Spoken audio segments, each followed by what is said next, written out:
నమస్తే, welcome to TV 45 news. ముందుగా headlines. తాడేపల్లిలోని పార్టీ కేంద్ర కార్యాలయం నుంచి ఎమ్మెల్యే బుసిన్ విరూపాక్ష విలేకరుల సమావేశం.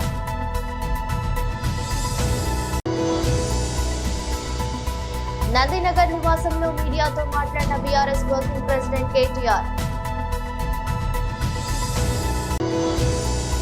బీజేపీ రాష్ట్ర కార్యాలయంలో కిసాన్ మోర్చా రాష్ట్ర అధ్యక్షులు శ్రీ కె శ్రీధర్ రెడ్డి విలేకరుల సమావేశం. నాంపల్లిలోని బీజేపీ పార్టీ కార్యాలయంలో ప్రెస్ మరియు మీడియాతో మాట్లాడుతున్న ఎంపీ ఈటెల రాజేందర్.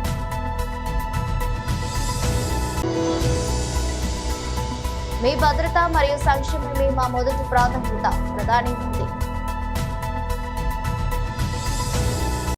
తాడేపల్లిలోని పార్టీ కేంద్ర కార్యాలయం నుంచి ఎమ్మెల్యే బుసిన్ విరూపాక్ష విలేకరుల సమావేశం నిర్వహించారు. దుర్మరణం పాలైనారు. వాళ్ళకి మనము దిగ్భ్రాంతి చెందాలి. ఎందుకంటే మనం ఫస్ట్ అదేవిధంగా 45 మంది 50 మంది దాకా గాయాలు తగిలినాయి. వాళ్ళు కానీ మన తిరుపతి వెంకటేశ్వర స్వామి వాళ్ళని కానీ దయ ఉంచి వాళ్ళని కానీ త్వరగా కోలుకునే విధంగా, ఎందుకంటే వెంకన్న స్వామి అంటే ప్రపంచ దేశంలోనూ పెద్ద నమ్మకం ఉంది. అలాంటి దగ్గర ఈ దుర్ఘటన జరిగింది. ఎందుకంటే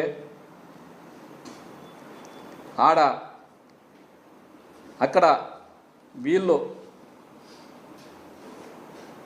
పోలీస్ డిపార్ట్మెంట్కి టీటీడీ వాళ్ళకి సంయుక్త లేకనే ఈరోజు ఇంత ఘటన జరిగింది. ఎందుకంటే అక్కడ టీటీడీ చైర్మన్ ఎంతో భక్తి శ్రద్ధలతో ఉండాలి. అలాంటిది ఆయనకి టీవీ పిచ్చి, రాజకీయ పిచ్చి ఆయనకి. అలాంటి వానికి ఇచ్చిన దానికి ఈరోజు ఈ ఘటన జరిగిందని చెప్తున్నాం. ఎందుకంటే ఆయన సఖ్యత లేదానికి. అక్కడ ఆయన బోర్డు చైర్మన్ పెట్టిన రోజు నుంచి ఏదో వివాదంలోనే చెప్తున్నారు. కానీ పరిపాలన సరిగ్గా టీడీ చైర్మన్గా పరిపాలన సరిగ్గా అక్కడ చేయట్లేదు. మేము ఒకటే అడుగుతున్నాము, భక్తులు ఎంతో భక్తి శ్రద్ధలతో అక్కడికి వస్తారు. అలాంటిది వీళ్ళు అక్కడ రాజకీయం చేసుకుంటూ ఉండి ఈ కూటమి ప్రభుత్వం వచ్చినప్పటి నుంచి తిరుపతి దేవస్థానం మీద ఏదో ఒకటి వివాదం నేర్పుతున్నారు. ఎందుకంటే భక్తులు మనోభావాలను దెబ్బతింటున్నాయి.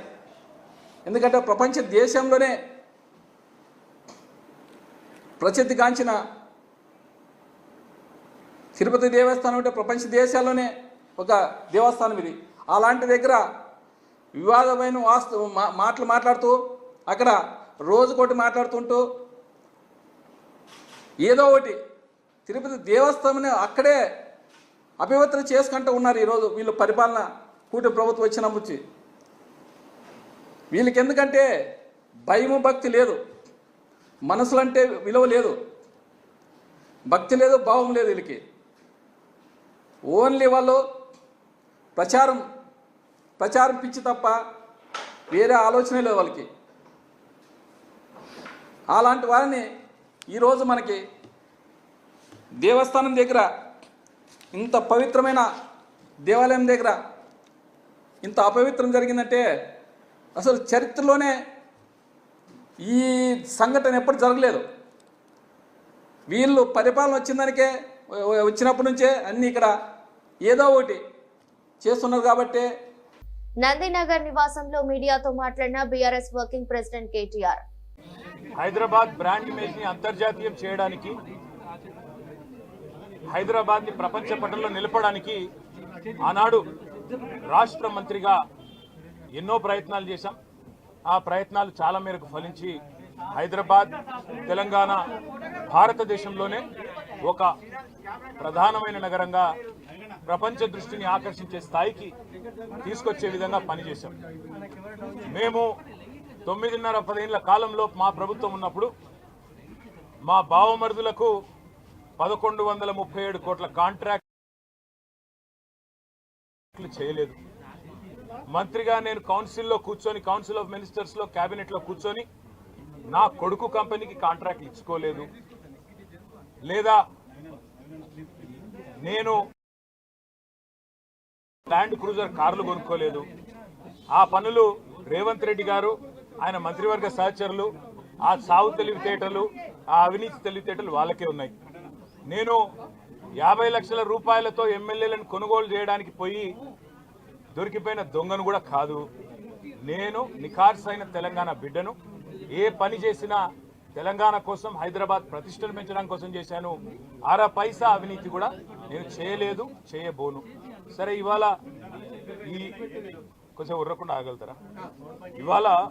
ఇవాళ కొంతమంది అర్థమయ్యి కాని వాళ్ళు, తెలిసి తెలియని వాళ్ళు ఏదో కొంత బురద జల్లి తాత్కాలికంగా మీడియా మేనేజ్మెంట్ ద్వారా రాజకీయ పబ్బం గడుపుకోవాలనుకునే కాంగ్రెస్ వాళ్ళకి నేను చెప్పేది ఒకటే, నిజం నిలకడ మీద తెలుస్తుంది.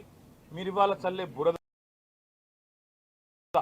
ఎట్టి పరిస్థితుల్లో మా దృష్టి ఏదైతే కేంద్రీకరించబడిందో దాని నుంచి తప్పించలేదు. మేము మాట్లాడుతూనే ఉంటాం, కొట్లాడుతూనే ఉంటాం.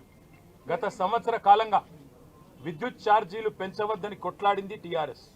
లగచర్లలో నువ్వు రైతులను జైల్లో పెడితే అడ్డుకున్నది టీఆర్ఎస్. నువ్వు హైడ్రా పేరిట ఇండ్లు కూలగొడితే అడ్డుకున్నది టీఆర్ఎస్. 6 గ్యారంటీల అమలు నువ్వు చేయకపోతే నిలదీసింది అడుగడుగున కేసీఆర్ బృందం. తప్పకుండా మా దృష్టి మేము మళ్ళించాం. నువ్వేదో నా మీద కేసు పెట్టి నన్నేదో చేసి దానివల్ల మా పార్టీ క్యాడర్ను, మా నాయకత్వాన్ని నువ్వు దారి మళ్లింపు, దృష్టి మళ్లింపు దిశగా ప్రయత్నం చేస్తాను అనుకుంటున్నావు రేవంత్ రెడ్డి. అది నీ వల్ల కాదు. ముమ్మాటికి నువ్విచ్చిన 420 హామీలు ప్రశ్నిస్తూనే ఉంటాం. నువ్వు ఎన్ని కేసులు పెట్టినా, ఇది కాదు ఇంకో 100 పెట్టుకో, ఇంకో 1000 పెట్టుకో, ఎదుర్కొంటాం. న్యాయస్థానాల మీద, ఈ దేశంలోని చట్టాల మీద, భారత రాజ్యాంగం మీద మాకు సంపూర్ణమైన గౌరవం, సంపూర్ణమైన విశ్వాసం ఉంది. నువ్వు ఏ ప్రశ్నలన్నా అడుగు, సమాధానం మా కాడ ఉంది. ఎందుకంటే మేము నిజాయితీగా ఉన్నాం. నీలాగా లుచ్చా పనులు చేయలేదు, నీలాగా తుచ్చపు పనులు చేయలేదు, చేయబోము. నికార్సైన తెలంగాణ బిడ్డగా, కేసీఆర్ గారి రక్తం పంచుకొని పుట్టిన కేసీఆర్ కొడుకుగా చెప్తా ఉన్నా, తెలంగాణ కోసం అవసరమైతే చస్తాను తప్ప ఎట్టి పరిస్థితుల్లో ఇట్లాంటి లుచ్చగాళ్ళ ముందు మాత్రం తల వంచను. తప్పకుండా కొట్లాడుతూనే ఉంటా, పోరాడుతూనే ఉంటా. తెలంగాణ జయించేదాకా, ఈ కాంగ్రెస్ కబంధ హస్తాల్లోంచి తెలంగాణ బయటకు వచ్చేదాకా కొట్లాడుతూనే ఉంటాను, ప్రతిజ్ఞ చేస్తా ఉన్నా. Thank you. బీజేపీ రాష్ట్ర కార్యాలయంలో కిసాన్ మోర్చా రాష్ట్ర అధ్యక్షులు శ్రీ కె శ్రీధర్ రెడ్డి విలేకరుల సమావేశం నిర్వహించారు. మీడియా మిత్రులందరికీ కూడా ఆంగ్ల నూతన సంవత్సర శుభాకాంక్షలు, ముందస్తు సంక్రాంతి శుభాకాంక్షలను కిసాన్ మోర్చా పక్షాన తెలియజేస్తా ఉన్నా. ముఖ్యంగా రైతులకు సంబంధించి అనేక హామీలు ఇచ్చి అధికారంలోకి వచ్చినటువంటి కాంగ్రెస్ ప్రభుత్వం ఎన్నికలలో ఇచ్చినటువంటి మేనిఫెస్టోలో ఇచ్చినటువంటి అన్ని వాగ్దానాలను విస్మరించి రైతు వ్యతిరేక విధానాలను అవలంబిస్తున్న నేపథ్యంలో భారతీయ జనతా పార్టీ కిసాన్ మోర్చా ఆధ్వర్యంలో ఈ ప్రభుత్వానికి, మరి నిద్రపోతున్నటువంటి ప్రభుత్వాన్ని మేల్కొల్పేటందుకు రైతుల పక్షాన ఈ ప్రభుత్వం చేస్తున్నటువంటి నిర్లక్ష్యాన్ని ప్రశ్నిస్తూ తెలంగాణ వ్యాప్తంగా అన్ని మండల కేంద్రాలలో, జిల్లా కేంద్రాలలో రైతులకు ఏవైతే హామీలు ఇచ్చిర్రో అవన్నీ కూడా వెంటనే అమలు చేయాలని రైతులతో కలిసి విజ్ఞాపన పత్రాలు, మెమరాండంలు ఇవ్వాలని చెప్పి భారతీయ జనతా పార్టీ కిసాన్ మోర్చా నిర్ణయించినటువంటి నేపథ్యంలో మీ ద్వారా ఈ యొక్క ప్రభుత్వానికి మరి ప్రెస్ మీట్ ద్వారా ఒక సందేశాన్ని పంపాలనేటువంటి ఉద్దేశంతో అలా ఈ యొక్క పత్రికా విలేకరులు మరియు ఎలక్ట్రానిక్ మీడియా సమావేశాన్ని ఏర్పాటు చేయడం జరిగింది.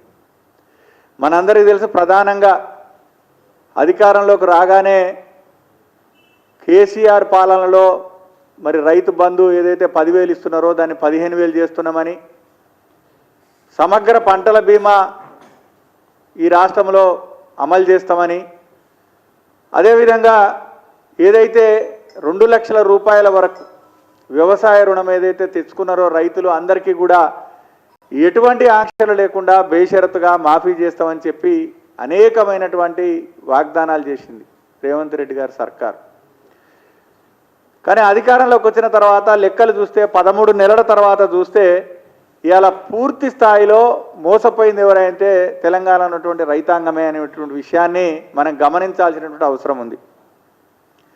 ఈరోజు 4 విడతలలో మేము రుణమాఫీ చేశాము, సమగ్రంగా రుణమాఫీ చేశామని చెప్పి 22 లక్షల మంది మాత్రమే ఇలా రైతు రుణమాఫీ పొందిర్రని చెప్పి అధికారికంగా లెక్కలు చెప్తా ఉన్నాయి. నాంపల్లిలోని బీజేపీ పార్టీ కార్యాలయంలో ప్రెస్ మరియు మీడియాతో మాట్లాడుతున్న ఎంపీ ఈటెల రాజేందర్ ఒక పార్టీ ఆఫీస్ మీద దాడి చేసిన సందర్భం లేదు. నిరసన చెప్పిన సందర్భం ఉండొచ్చు, దిష్టి బొమ్మలు తగలబెట్టిన సందర్భం ఉండొచ్చు, కానీ పథకం ప్రకారం దాడి చేసిన సందర్భం లేదు. నేను ఒకటే అడుగుతున్నా, రేవంత్ రెడ్డి గారి ప్రభుత్వం గింత బలహీనంగా ఉందా అంటున్నా నేను. మీరు స్వయంగా హోంమంత్రిగా ఉన్నారు, ముఖ్యమంత్రిగా ఉన్నారు, ఇక్కడ అనుభవం ఉన్నటువంటి సివి ఆనంద్ గారు కూడా ఉన్నారు. వందల మంది కర్రలతో రాళ్లతో పథకం ప్రకారం 2 వైపుల నుంచి మళ్ళీ అటు ఇటు పారిపోకుండా ఉండేటువంటి దుర్మార్గమైన ఆలోచనతో మీరు దాడి చేసిందంటే అంటే మా భారతీయ జనతా పార్టీ కార్యకర్తల రక్తాన్ని కళ్ళ చూసే నీచాన్ని ఒడిగట్టడం కాదా అని చెప్పి అడుగుతున్నాను. రేవంత్ రెడ్డి గారు, నీవనుకుంటున్నావు నీ చేతిలో ఇవాళ అధికారం ఉందని, నీది గింతంత బుద్ధమంత జాగ్రత్త ఉండవు. నువ్వు గుర్తుపెట్టుకో, మేము ఒకవేళ తలుచుకుంటే ఇట్లాంటి పని కనుక పథకం వేస్తే నీ ఎవడు మిగిలడుగా, గుర్తుపెట్టుకో. స్వతంత్ర సంగ్రామం నుంచి మొదలుపెట్టి ఈనాటి వరకు వెరవకుండా దడవకుండా దేశ రక్షణలో వేలాది మంది రక్తతర్పణం చేసిన, ప్రాణాలు అర్పించినటువంటి వారసత్వాన్ని నిలయం భారతీయ జనతా పార్టీ అనే విషయం మీరు మర్చిపోతున్నారు. ఇంతకుముందు మావోలు చెప్పినట్టుగా కిరాయిలతోటి చేయాల్సిన అక్కర్లేదు. మేము నిజంగా చేయదలుచుకుంటే తుక్కు అయిపోతారు, మీరు గుర్తుపెట్టుకోండి. నేను ఒకటే, ఒకవేళ నీ ఇంటెలిజెన్స్ వ్యవస్థ విఫలమైందా లేదా నీవే పథకం ప్రకారం పని చేయించినవా, దీని మీద ప్రజలకు జవాబు చెప్పాల్సిన అక్కడ ఉందని, అప్పటి వరకు నిన్ను వదిలిపెట్టే ప్రసక్తి లేదని చెప్పి దీన్ని హెచ్చరిస్తా ఉన్నాను. రెండవది, గతంలో అనేక 10 సంవత్సరాల కాలం పాటు మాటల పరమైనటువంటి, సిద్ధాంతపరమైనటువంటి, పనులపరమైనటువంటి చర్చ జరుగుతూ ఉంటుంది, విమర్శలు జరుగుతూ ఉంటాయి. స్వయంగా నరేంద్ర మోడీ గారు చాలా సందర్భాల్లో ఒక మాట అన్నారు, ఇవాళ నన్ను తిట్టినన్ని తిట్లు దేశ చరిత్రలో ఎవరు పడకపోవచ్చు, నేను పడ్డన్ని తిట్లు ఎవరు పడకపోవచ్చు, మీ తిట్లే నాకు నిజమైన ఆశీర్వాదాలు, మీ తిట్లే నేను డైజెస్ట్ చేసుకొని మరింత శక్తివంతనవుతున్నా, మీ తిట్లకు సమాధానం, మీ తిట్లకు జవాబు, నా దేశాన్ని మరింత పురోగమింప చేయడమే నా ఎజెండా అని చెప్పి ప్రకటించిన నాయకుడు మోడీ గారు. మ్యాచ్యూరిటీ లెవెల్స్ అంటే గట్టుంటాయి, పరిపక్వత ఉన్న నాయక నాయకుడు అంటే గట్టుంటాడు. కానీ ఇలా మాటల పరమైంది చేతకాకపోతే ఇట్లాంటి చిల్లర పని చేస్తుడు చిల్లర నాయకుడు అవుతారు తప్ప పెద్ద నాయకుడు కాడనే విషయం మీరు గుర్తుపెట్టుకోండి. మన ప్రవాసాలు ఎక్కడ ఉన్నా సంక్షోభ సమయంలో వారికి సాయం చేయడం మా బాధ్యతగా భావిస్తాం. ఇది నేటి భారత విదేశాంగ విధానానికి మార్గదర్శక సూత్రాలలో ఒకటి అని తెలిపారు. Great importance to your convenience and comfort. Your safety and welfare are a top priority. We consider it our responsibility to help our diaspora during crisis situations, no matter where they are. This is one of the guiding principles of India's foreign policy today. Over the last decade, our embassies and offices worldwide have been sensitive and proactive. Friends, earlier in many countries, people had to travel long distances to access consular facilities. They had to wait for days for help. Now, these problems are being solved.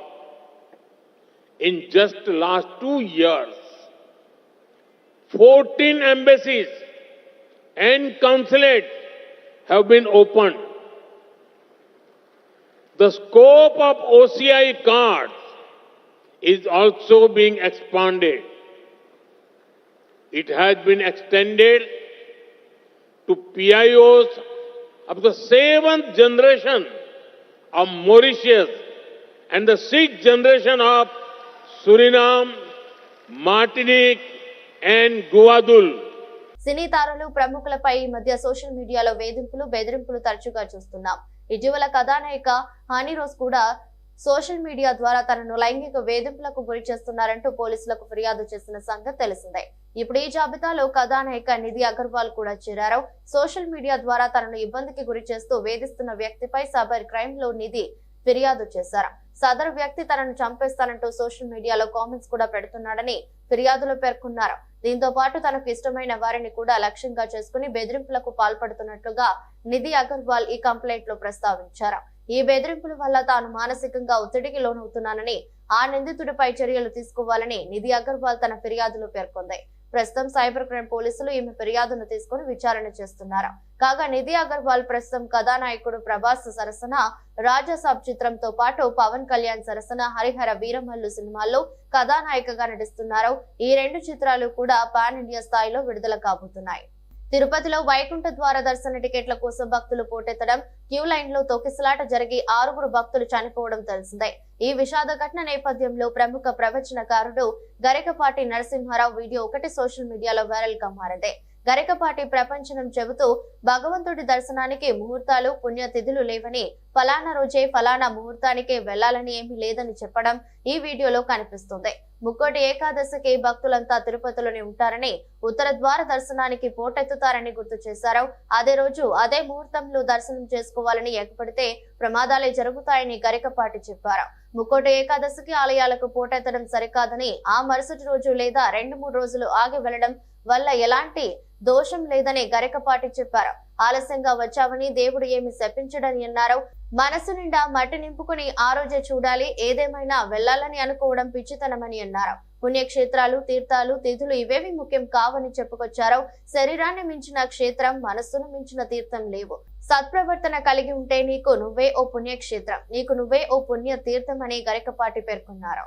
Vaikuntha ద్వార సర్వదర్శనం టోకెన్ల జారీ నేపథ్యంలో జరిగిన తోపులాటపై TTD chairman BR Naidu స్పందించారు.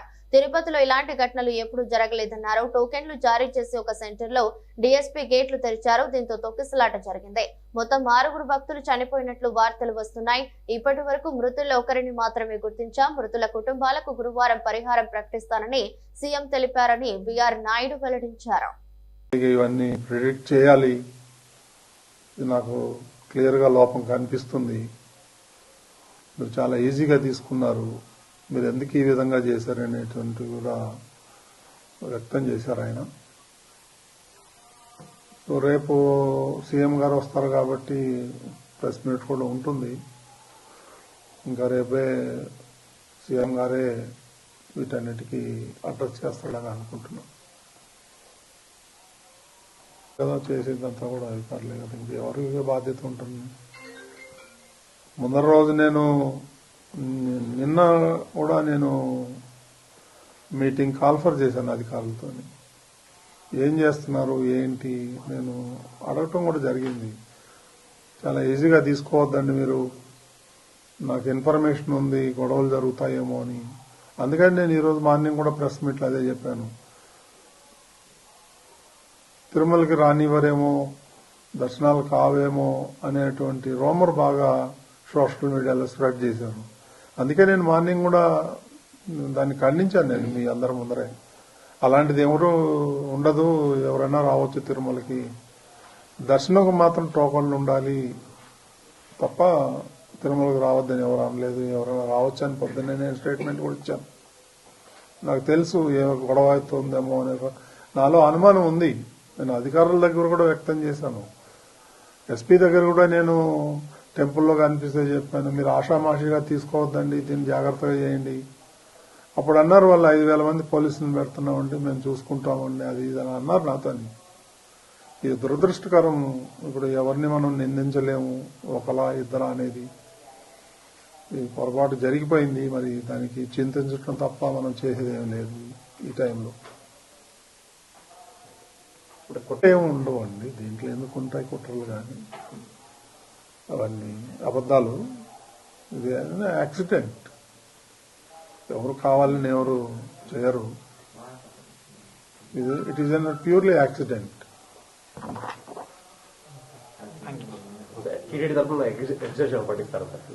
రేపు ముఖ్యమంత్రి గారు ప్రకటిస్తారు. కొంతమంది ఉన్నారు, ఇంకో 20-25 మంది క్యాజువాలిటీ అడ్మిట్ అయ్యారు. రియా హాస్పిటల్లో కొంతమంది, సిమ్స్ లో కొంతమంది ఉన్నారు. చూడాలి, నేను కూడా వెళ్తాను, వెళ్ళి చూసేసి వస్తాను. అక్కడ బాగా టెన్షన్గా ఉంది, అందరూ ఉన్నారు, యంత్రాంగం, జిల్లా యంత్రాంగం అంతా అక్కడే ఉంది.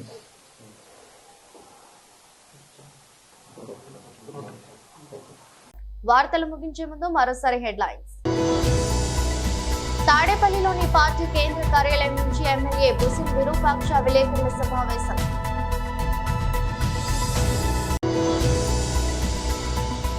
నందినగర్ నివాసంలో మీడియాతో మాట్లాడిన బీఆర్ఎస్ వర్కింగ్ ప్రెసిడెంట్ కేటీఆర్.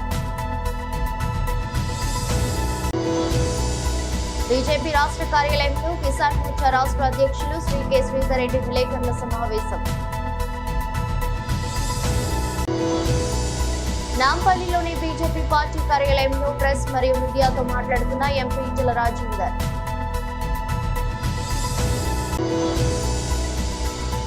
మీ భద్రత మరియు సంక్షేమమే మా మొదటి ప్రాధాన్యత, ప్రధాని మోదీ. ఈ దృష్టి బులెటిన్ మరో బులెటిన్లో మళ్ళీ కలుద్దాం. అంతవరకు సెలవు, నమస్కారం.